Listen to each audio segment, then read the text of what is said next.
Your brain is actively sabotaging you right now. Not because it hates you, but because it's designed to keep you comfortable, and that's the problem. Here's what most people don't know. Nobel Prize-winning research proves your brain operates like a lazy employee who will do anything to avoid real work. It burns through glucose like gasoline when you think hard, so it created an entire system to trick you into taking shortcuts. But here's the twist. Scientists discovered you can actually force your brain to wake up and do the hard things, not through willpower, not through motivation, through specific psychological hacks that override your brain's default settings. And this matters because every goal you're avoiding, every skill you haven't learned, every conversation you've delayed, they're all sitting behind this one biological barrier. Break through it, and everything changes. Your brain follows something called the law of least effort. If there are 10 ways to reach a goal, your brain will always drift toward the easiest one. Always. Daniel Kahneman, a Nobel Prize winner in economics and Princeton professor who spent decades studying how humans actually make decisions, discovered why. He found that your mind has two systems. System 1 is fast, automatic, runs on instinct. System 2 is slow, analytical, does the actual thinking. Here's the problem. System 2 is lazy by design. It sits in the background like a sleeping guard, letting System 1 handle everything. And System 1 will accept any answer that feels right, even when it's completely wrong. This isn't a personality flaw, it's biology. When you force your brain to think hard, your nervous system burns more glucose than almost any other activity. Mental effort is chemically expensive, so your brain does everything possible to avoid it. That's why studying feels exhausting after 20 minutes, why you procrastinate on important decisions, why the difficult conversation never happens. Your brain is protecting its energy supply. But it gets worse. Your brain doesn't just avoid effort, it actively stops you from trying. Scientists call this the central governor theory. When you exercise, that burning sensation in your muscles,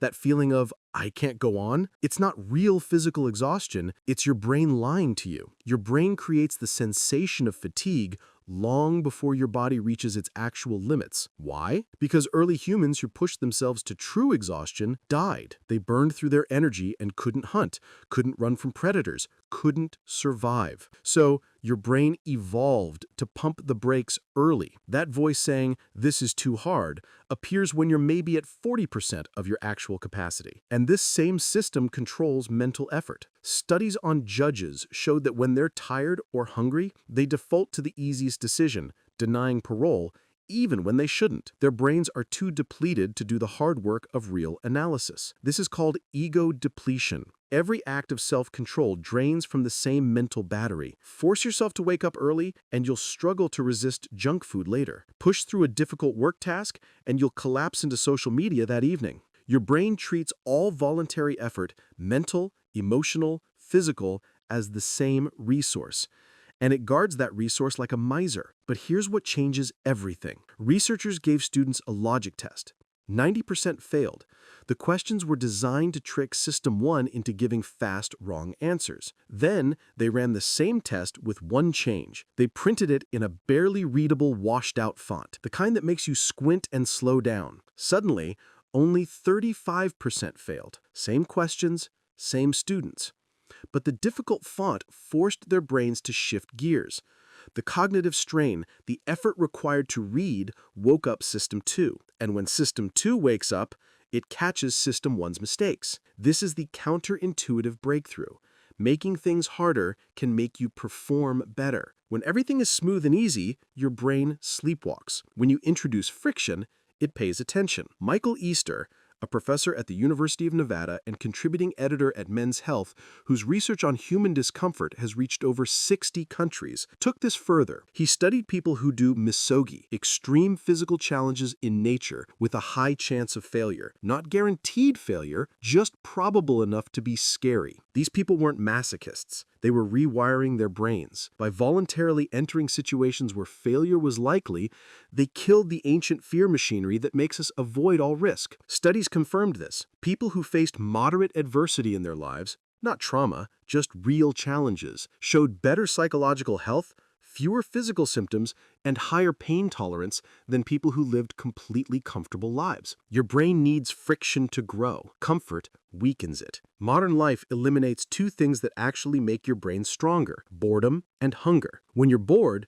your brain sends a signal: do something. Most people immediately grab their phone. That's junk food for the mind. But when you resist that urge, something remarkable happens. Your brain enters what neuroscientists call the default mode network. This is where creativity lives, where complex problems get solved in the background, where insights emerge. Studies proved this. Researchers forced people to read phone books, pure boredom. Then they gave them creativity tests. The bored group gave significantly more creative answers than the control group. Boredom isn't the enemy. It's the gateway to deeper thinking. Hunger works the same way. For most of human history, people had to think clearly while hungry. The body adapted by releasing adrenaline during fasting, which increases alertness and focus. That uncomfortable sensation of hunger, it's not weakness, it's your body sharpening your mind. The people who keep weight off long-term aren't the ones with the best diet plans.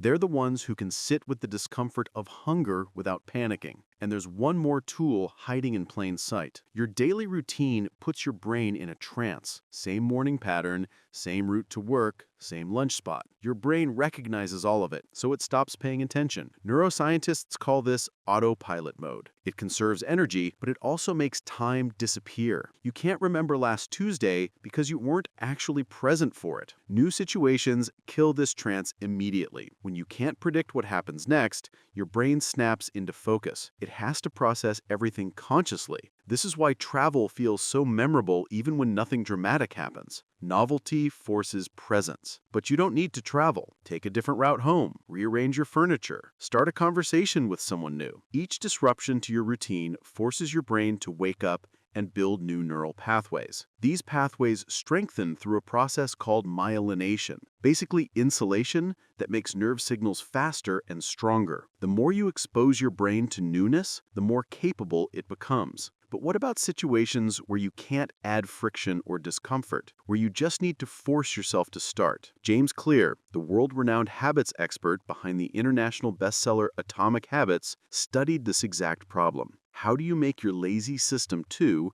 actually do something difficult? His answer? Don't make it do something difficult. Make it do something laughably easy. He calls this the 2-minute rule. Whatever habit you're trying to build, scale it down to a version that takes 2 minutes or less. Want to start exercising? Don't commit to an hour at the gym. Commit to putting on your workout shoes. That's it. Want to read more? Don't set a goal of 1 book per week. Commit to reading 1 page. This isn't about lowering your standards. It's about bypassing your brain's resistance system. System 2 will fight you on go to the gym for an hour, but put on shoes? That's so easy it can't justify resistance. And here's what happens. Once you put on the shoes, you usually keep going. Once you read 1 page, you read 3 more. The friction isn't in the doing, it's in the starting. Clear found that real change doesn't come from big, dramatic overhauls. It comes from hundreds of tiny decisions compounded over time. 1 degree of improvement every day creates massive results over months and years. But there's one more category of hard things, the ones where you need to think clearly under pressure, make better decisions, avoid mental traps. For those, you need different tools. System 1 has built-in biases that sabotage good decisions. But if you know the patterns, you can break them. Anchoring. Your brain latches onto the first number it sees and adjusts all future judgments around it. The fix? Force yourself to think the opposite. If someone offers you $30,000 for your car, immediately think, what if it's worth $50,000? This activates System 2 to actually analyze instead of just reacting to the anchor. Loss aversion. Your brain feels losses twice as strongly as gains, which makes you avoid necessary risks. The fix? Broad framing. Don't treat each decision in isolation. Think like a trader managing a portfolio. 1 loss is just 1 data point in hundreds of decisions. Optimism bias. You overestimate your own plans and underestimate obstacles. The fix? Run a premortem. Imagine your project failed spectacularly 1 year from now. Write down why.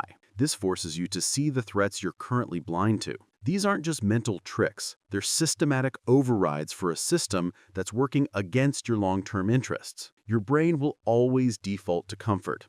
That's not going to change. But now you know the override codes. You know that cognitive strain wakes up your analytical mind, that voluntary discomfort builds resilience, that boredom unlocks creativity, that friction creates growth, that tiny habits bypass resistance, that systematic thinking defeats bias. The next time you're avoiding something hard, whether it's a conversation, a project, a workout, or a decision, you'll recognize what's happening. Your brain is lying about how hard it actually is. It's protecting energy you don't need to protect. It's running safety programs designed for a world that no longer exists. And you'll have a choice. Let it win, or use one of these tools to force it awake. The difference between people who achieve difficult things and people who don't isn't talent or intelligence or willpower. It's knowing that your brain's first answer is almost always wrong and having the techniques to get the real answer instead. Every hard thing you've been avoiding is just one override away. The question